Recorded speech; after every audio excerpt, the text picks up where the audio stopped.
Guys, selamat datang di channelku lagi. Oke, jadi hari aku mau podcast tentang masalah-masalah di kuliah nih. Kayak kesehatan mental di kuliah tuh penting gak sih? So, kita bahas ya.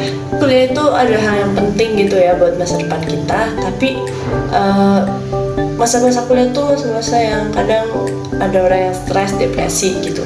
Jadi kita bahas lebih lanjut ya. Kita harus mengenal tantangan di dunia perkuliahan dulu nih, apalagi kalau misalnya kalian yang mau masuk kuliah, maba-maba. Pertama itu ada tantangan akademik. Nah, tantangan akademik tuh kayak misalnya kalian harus siap loh dengan tugas, dengan persaingan, kurang tidur, itu kalian harus siap. Jadi tugas-tugas di kuliah dan di sekolah itu sangat berbeda, sangat berbeda.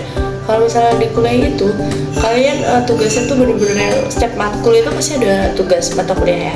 Setiap mata kuliah itu ada tugas. Nah, di tugas itu biasanya ada tugas lagi gitu loh. Ada yang mandiri, ada yang kelompok. Jadi kalian harus siap dengan itu. Kalau di sekolah kan kayak tugasnya masih yang kayak nggak banyak. Tapi kalau di kuliah itu udah mulai numpuk nih tugasnya. Terus mungkin ada persaingan kayak IPK, kayak misalnya makanya IPK itu nggak boleh dikasih tahu ke temen karena itu akan menimbulkan persaingan gitu. Terus kayak kurang tidur, pola makan itu sebenarnya ngaruh banget ke kesehatan mental kita. Kayak kita lagi stres, akhirnya kita kurang tidur. Kayak karena tugasnya numpuk, kita jadi kurang tidur. Itu banyak banget ya kayak gitu. Terus adaptasi dan lingkungan baru. Kita tuh apalagi buat maba ya, kan menyesuaikan lingkungan itu sangat sulit. Kayak pertemanan baru, terus kayak dosen-dosen baru gitu. Terus kayak kita harus adaptasi lagi nih sama lingkungan. Yang keuangan nih yang ketiga, ketidakpastian keuangan. Nah, kayak misalnya stres nih sama biaya kuliah, terus kayak uang jajan. Karena kayak di kuliah itu kita harus mengeluarkan uang jajan buat makan. Terus kayak mungkin kayak harus fotokopi, harus apa, itu kan pasti perlu uang jajan. Nah, biasanya ada beberapa orang yang kurang nih dalam mengelola keuangan gitu. Jadi harus dikelola lagi biar gak boros gitu. Terus yang keempat, hubungan interpersonal. Nah, kayak kesulitan berkomunikasi dengan dosen, kayak konflik dengan dosen. Kayak misalnya dosennya kasih kita nilai 70, padahal harusnya 80 nih. Kita udah yakin nih 80, kok dikasih 70 doang? Ya kita boleh komplain lah. Kita boleh komplain sama dosennya. Kayak, Pak, Mbak, Bu, Mas gitu.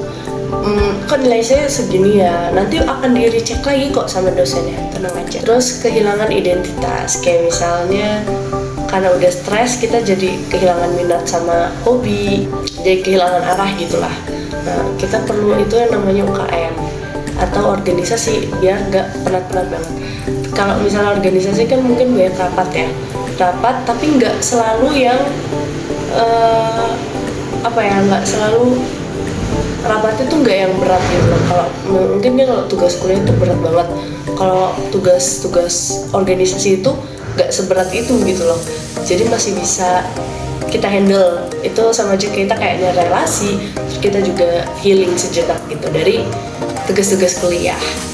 Mungkin yang agak sebenarnya nambah sibuk, tapi itu penting banget lah organisasi.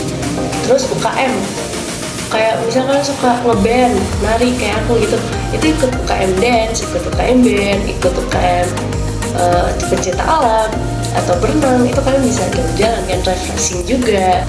Terus kayak ada lagi ekspektasi orang tua. Mungkin ada orang tua yang minta nilai IPK-nya tuh harus 4, atau mungkin kamu tuh kalau udah gede harus kayak begini ya, kalau udah kuliah di jurusan ini harus kayak gini ya. Mungkin ada beberapa orang tua yang seperti itu.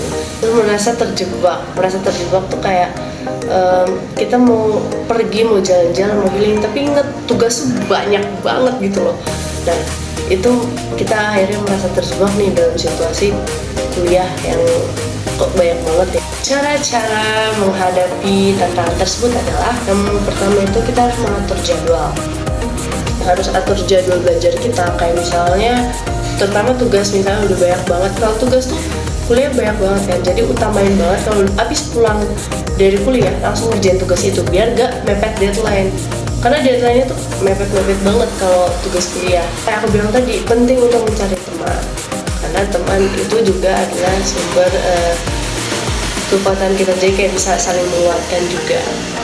Apalagi kalau ada tugas kan kita bisa saling tanya juga kan kalau nggak ngerti. Sebenarnya harus istirahat yang cukup. Aku tahu banget kalau misalnya di kuliah itu kita akan kehilangan istirahat yang cukup, tapi usahakan banget istirahat yang cukup. Karena apalagi kalau misalnya kuliah dari jam 7 sampai jam 5 sore, itu kan capek banget kan.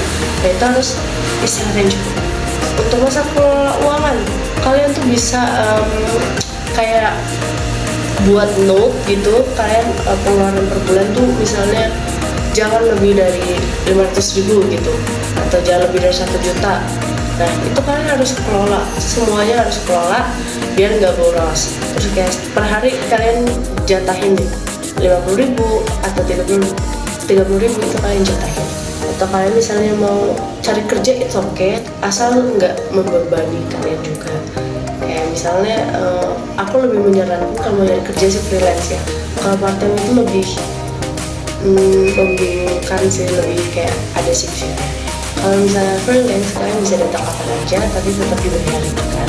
Yang penting ada minimal jadwal yang biasanya per minggu minimal kerja tuh harus 10 jam. Nah, itu kalian atur lah sendiri. Kesehatan mental tuh penting banget loh buat dijaga. Jadi kalian harus ingat kalau udah kuliah atau kalian lagi kuliah, jaga kesehatan mental kalian. Oke, segini aja podcast aku hari ini. See you next podcast or next video. Bye.